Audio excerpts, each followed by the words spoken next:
with Atul Punj, the chairman and MD of Punj Lloyd. Shireen, over to you.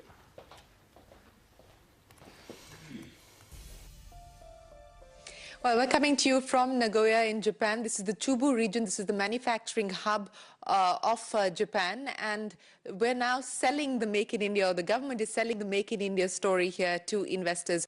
Joining us is Atul Punj of Punj Lloyd. Thanks very much for joining us on CNBC TV 18. Since we're talking about Make in India, let me ask you about your own plans.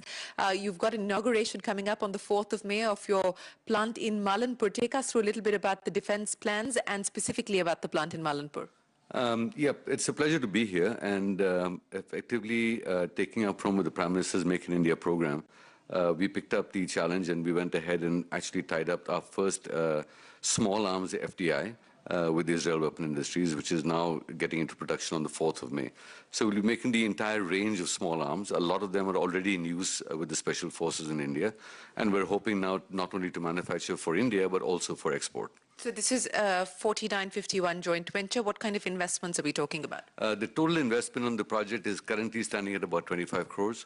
And we expect that that should be sufficient for the next year when we go into phase 2. Okay. Besides defense, what is, we were just hearing about business confidence in India, at least within the private sector, now being at a record high. What's your own sense and how are you planning to deal with the debt situation, which continues to plague a lot of Indian companies?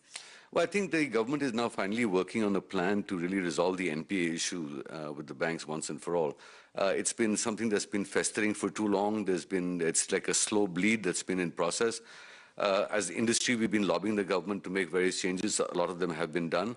And we're now hoping for the final formulae to be finalized between the RBI and the DFS, the Department of Financial Services, on what exactly are the concessions. What have you suggested? You said industry has been speaking to government about this. What are the main recommendations made? Well, basically for the one-time restructuring that the construction sector has been asking for, we don't fall into the category of most other industries that have an asset that has a 25-year life. So a 525 kind of package is not relevant to the EPC sector.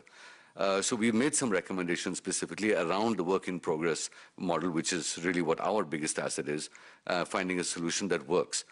So God willing, I think hopefully sooner rather than later, we don't know what the government is actually going to approve at the end of the day, but we've made a series of doable recommendations. So the current debt for you is what, about 6,000 odd crores? What is the plan now to try and bring down debt further? Well, I mean, every construction company is desperately trying to reduce its debt. And by getting rid of non-core assets, which is a lot of what we have done. But you've done some of that already. Yeah, so we've done a lot, we as a company have done a lot of it. At the same time, what we're trying to do is recover monies that have been stuck with customers for a long time. How much would that be? Oh, that for us is somewhere close to about 4,700 crores. Okay. Any luck? Amount. Moving slowly, a little slower than we expected, but as long as it's in the right direction, it's okay. So hopefully this too shall pass, as they say. But in FY18, what's the hope in terms of being able to recover some of that? I think FY18 we should have recovered, I would think, at least 50% of that. 50% of the 4,700 that's outstanding. Okay. What is it that you're now looking forward to? What is going to be the next big trigger in terms of growth for you particularly? Well, I think as a company, we don't need any other triggers because the amount of investment going into infrastructure, which is our core business, is so massive that I don't think we should really divert our energies by looking at any other place other than defense. In defense, we're already playing tier 2, tier 3, tier 4 for various programs where we're working with the OFB, DRDO, HAL, etc. We hope to be able to deepen those relationships. And at the same time, we have some tier 1 aspirations, like in the small arms side, where we will be prime bidders as well, along with the modernization of some of the old systems that the government is, the defense forces are working with right now. Are you happy with the pace of movement in the defense space? I think we could have moved faster, but I think the general trend is in the right direction.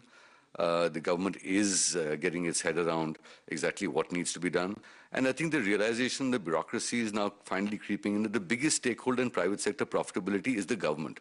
Because 30+% of every dollar that we make actually goes to the government, and other than the indirect expenses. So once that kicks in terms of mindset change, that the government becomes an enabler rather than a regulator, okay, will really change this country. And I believe that's a work in progress that's starting to happen. My final question, we just heard that CII survey talk about how business confidence is at an high.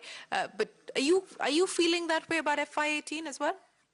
I think a few significant events will really make a change in that whole NPA resolution. NPA resolution and collection of our monies that are stuck with the PSUs. All right. Atul, always a pleasure speaking with you. Thanks very much for joining us on CNBC TV 18.